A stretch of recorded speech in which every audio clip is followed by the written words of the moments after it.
ഈശോ മിശിഹായ്ക്ക് സ്തുതിയായിരിക്കട്ടെ. പ്രിയമുള്ളവരെ, ഏതാനും വർഷങ്ങൾക്ക് മുമ്പ് ഒരു പെൺകുട്ടി കൗൺസിലിങ്ങിന് വന്നു. അവൾ പറഞ്ഞൊരു കാര്യം ഇതാണ്: ചേട്ടാ, എന്നെ സ്നേഹിക്കാൻ ആരുമില്ല. കാരണം ഞാൻ വിശ്വസിച്ചിരുന്ന, എൻ്റെ കൂടെ ഉണ്ടാകും എന്ന് ഞാൻ കരുതിയിരുന്ന എല്ലാവരും, എനിക്കൊരു പ്രതിസന്ധി ഉണ്ടായപ്പോൾ, എൻ്റെ ജീവിതത്തിൽ ഒരു പ്രശ്നം കടന്നു വന്നു കഴിഞ്ഞപ്പോൾ എല്ലാവരും എന്നെ തള്ളിക്കളഞ്ഞു. ആർക്കും എന്നെ വേണ്ട. എൻ്റെ മാതാപിതാക്കന്മാർ പോലും എൻ്റെ ജീവിതത്തിൽ ആ നിമിഷങ്ങളിൽ ശാപവാക്കുകൾ പറഞ്ഞു. നീ അല്ലെങ്കിലും ഇങ്ങനെ ആയിരിക്കും എന്ന് പറഞ്ഞു. എൻ്റെ ബന്ധുക്കൾ, ഞാൻ സ്നേഹിച്ചിരുന്നൊരു വ്യക്തി, ഇവരെല്ലാവർക്കും ആ ഒരു പ്രശ്നം എന്നെ അവരുടെ ജീവിതത്തിൽ നിന്നും അകറ്റിക്കളഞ്ഞു. ഇവരെല്ലാവരും എൻ്റെ കൂടെ എന്നും ഉണ്ടാകും എന്ന് ഞാൻ കരുതിയതാണ്. പക്ഷെ ആ ഒരു പ്രശ്നം എന്നിൽ നിന്നും അവരെല്ലാവരെയും അകറ്റിക്കളഞ്ഞു. അവളുടെ വേദനയായിരുന്നു. അവൾ പങ്കുവയ്ക്കുക. എൻ്റെ മുമ്പിലിരുന്ന് അവൾ കരഞ്ഞുകൊണ്ടിരിക്കുക. എനിക്കാരുമില്ല, എന്നെ സ്നേഹിക്കുവാൻ, എന്നെ ഒന്ന് ചേർത്ത് പിടിക്കുവാനായിട്ട് എനിക്കാരുമില്ല. എന്നെ ശ്രവിക്കുന്ന പ്രിയപ്പെട്ടവരെ, ഇന്ന് കർത്താവിൻ്റെ ഒരു വചനം ഇപ്രകാരം പറയുകയാണ്. യേശയ്യാ പ്രവചനം 43-ാം അധ്യായം, അതിൽ 5-ാമത്തെ വാക്യം. അവിടെ ഇങ്ങനെ പറയുന്നത്: ഭയപ്പെടേണ്ട, ഞാൻ നിൻ്റെ കൂടെയുണ്ട്. എന്നെ കേൾക്കുന്നവർ ഓർക്കുക, ഈശോ, ദൈവം നമ്മോട് പറയുന്ന ഒരു വാക്യം, ശക്തമായൊരു വാക്യം ഇങ്ങനെയാണ്: ഞാൻ നിൻ്റെ കൂടെയുണ്ട്. നമ്മുടെ ജീവിതത്തിൽ ഒരു പ്രതിസന്ധി കടന്നു വരുമ്പോൾ, ഒരു പ്രശ്നം കടന്നു വരുമ്പോൾ, അല്ലെങ്കിൽ പ്രതികൂലമായ ഒരവസ്ഥയിലൂടെ ഞാൻ സഞ്ചരിക്കേണ്ടി വരുമ്പോൾ, അപ്പോഴൊക്കെ ദൈവം നമ്മോട് പറയുന്ന ശക്തമായ വാക്കിതാണ്: ഞാൻ നിൻ്റെ കൂടെയുണ്ട്. ചിലപ്പോൾ നമുക്ക് തോന്നാം, എൻ്റെ ജീവിതത്തിൽ ആരുമില്ല, എന്നെ ഒന്ന് സഹായിക്കുവാനായിട്ട്, എന്നെ ഒന്ന് ആശ്വസിപ്പിക്കാനായിട്ട്, എന്നെ ഒന്ന് ചേർത്ത് പിടിക്കാനായിട്ട് എനിക്കാരുമില്ല, ഞാൻ ഒറ്റപ്പെട്ടു പോയി, എന്നെ എല്ലാവരും മാറ്റി നിർത്തുകയാണ്. പ്രിയപ്പെട്ടവരെ, ഈ ഒരു അവസ്ഥയിലൂടെ ചിലപ്പോൾ നിങ്ങൾ കടന്നു പോകുന്നുണ്ടാകാം. ചിലപ്പോഴൊക്കെ നിങ്ങളുടെ ജീവിതത്തിൽ ഒരു പ്രതിസന്ധി വന്നപ്പോൾ പലരും കഴിഞ്ഞ നാളുകളിൽ നിങ്ങളെ മാറ്റി നിർത്തിയിട്ടുണ്ടാകാം, നിങ്ങളെ തള്ളിപ്പറഞ്ഞിട്ടുണ്ടാകാം, നിങ്ങളെ ഒറ്റപ്പെടുത്തിയിട്ടുണ്ടാകാം. ചിലപ്പോഴൊക്കെ ഒരുപാട് ശാപവാക്കുകളും കുത്തുവാക്കുകളൊക്കെ പറഞ്ഞ് നിങ്ങളെ അധിക്ഷേപിച്ചിട്ടുണ്ടാകാം.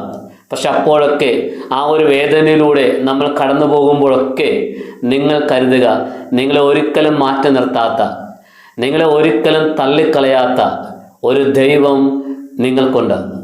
ആ ഈശോ നമ്മോട് പറയുകയാണ്: ഞാൻ നിൻ്റെ കൂടെയുണ്ട്, നീ ഭയപ്പെടേണ്ട.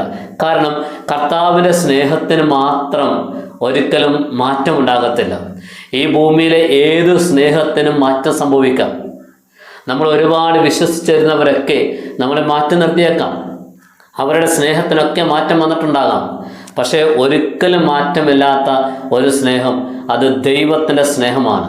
ആ ദൈവം നമ്മുടെ കൂടെ ഉണ്ടെങ്കിൽ നമ്മുടെ ജീവിതത്തിലെ നിരാശകൾ അകന്നു പോകാം, നമ്മുടെ ജീവിതത്തിലെ സങ്കടങ്ങൾ മാറിപ്പോകാം, നമ്മുടെ ജീവിതത്തിലെ ഒറ്റപ്പെട്ടു പോയ അവസ്ഥകളൊക്കെ ഇല്ലാതായി മാറാം. കാരണം ആ സ്നേഹത്തിന് മാത്രം ഒരിക്കലും മാറ്റം സംഭവിക്കത്തില്ല. ചിലപ്പോഴൊക്കെ നമ്മൾ ഈ ജീവിതത്തിൽ ഒരുപാട് തെറ്റുകൾ ചെയ്ത് ഒരുപാട് തിന്മയിലൂടെ കടന്നു പോകുന്ന അവസ്ഥയിലുണ്ടെങ്കിൽ പോലും ദൈവം നമ്മെ ഒരുപാട് സ്നേഹത്തോടെ പറയുകയാണ്: മോനെ, ഞാൻ നിന്നെ സ്നേഹിക്കുന്നുണ്ട്, ഞാൻ നിൻ്റെ കൂടെയുണ്ട്. മോളെ, ഞാൻ നിന്നെ സ്നേഹിക്കുന്നുണ്ട്, ഞാൻ നിൻ്റെ കൂടെയുണ്ട്.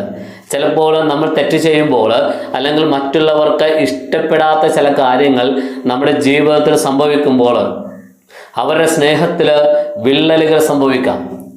അവർ നമ്മളിൽ നിന്ന് അകന്നു മാറിയേക്കാം.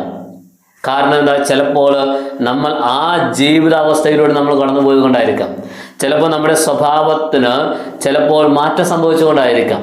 ചിലപ്പോൾ തിന്മ നിറഞ്ഞ ഒരവസ്ഥയിലൂടെ നമ്മൾ കടന്നു പോയപ്പോൾ മറ്റുള്ളവരൊക്കെ നമ്മൾ മാറ്റം നിർത്തിയിട്ടുണ്ടാകാം. പക്ഷേ ഏതവസ്ഥയിലൂടെ നമ്മൾ കടന്നു പോയാലും നമ്മെ പുറകെ നടന്ന് നമ്മെ സ്നേഹിക്കുന്ന ഒരു ദൈവം. അതുകൊണ്ടാണ് കർത്താവിൻ്റെ വചനം, യെശയ്യാ പ്രവചനം 54-ാം അധ്യായം 10-ാമത്തെ വചനം ഇപ്രകാരം പറയുന്നത്: നിന്നോട് കരുണയുള്ള കർത്താവ് അരുൾ ചെയ്യുന്നു, മലകൾ അകന്നു പോയേക്കാം, കുന്നുകൾ മാറ്റപ്പെട്ടേക്കാം, എന്നാൽ എൻ്റെ അചഞ്ചലമായ സ്നേഹം നിന്നെ ഒരു നാളും വിട്ടുപിരിയുകയില്ല.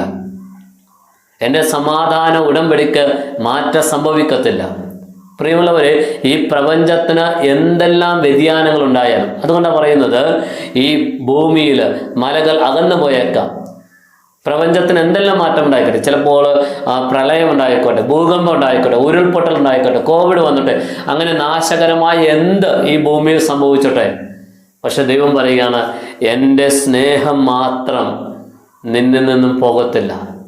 എൻ്റെ സ്നേഹത്തിന് മാത്രം ഒരു മാറ്റവും ഉണ്ടാകത്തില്ല. അതുകൊണ്ടാണ് മക്കളെ പോലെ സ്നേഹിക്കുന്ന ദൈവം, മകനായി മകളായി സ്വീകരിക്കുന്ന ദൈവം. അതുകൊണ്ടാണ് ജെറമ്യാ പ്രവാചന പുസ്തകത്തിൽ 31-ാം അധ്യായം 20-ാമത്തെ വാക്യം ഇങ്ങനെ പറയുകയാണ്, എഫ്രായിം, നീ എൻ്റെ വത്സലപുത്രനല്ലേ, എൻ്റെ ഓമനക്കുട്ടൻ. എന്നെ ശ്രവിക്കുന്ന ഓരോരുത്തരെയും മകനായി മകളായി ഈശോ ദൈവം വിളിക്കുകയാണ്, മോനെ, നീ എൻ്റെ വത്സലപുത്രനാണ്, വത്സലപുത്രിയാണ്, നീ എൻ്റെ ഓമനക്കുട്ടനാണ്, തങ്കക്കുടമാണ്. കേട്ടോ, ഒരമ്മയെ പോലെ നമ്മെ സ്നേഹിക്കുന്ന ദൈവം, ഒരപ്പയെ പോലെ നമ്മെ സ്നേഹിക്കുന്ന ദൈവം, ആ ദൈവമാണ് നമ്മുടെ കൂടെയുള്ളത്, നമ്മെ സ്നേഹിക്കുന്നത്. അപ്പം അതുകൊണ്ട് എന്നെ കേൾക്കുന്നവരെ, ചിലപ്പോഴൊക്കെ നമ്മുടെ ജീവിതത്തിൽ പ്രതികൂലമായ അവസ്ഥയിലൂടെ കടന്നു പോകുമ്പോൾ ഒരിക്കലും നിരാശപ്പെടരുത്. ആരും എൻ്റെ കൂടെയില്ല എന്നോർത്ത് സങ്കടപ്പെടരുത്. എല്ലാവരും എന്നെ മാറ്റി നിർത്തി, ആർക്കും എന്നെ വേണ്ട എന്ന് കരുതി നിരാശപ്പെട്ട് അവിവേകങ്ങൾ കാണിച്ച് നമ്മുടെ ജീവിതം അവസാനിപ്പിക്കരുത്.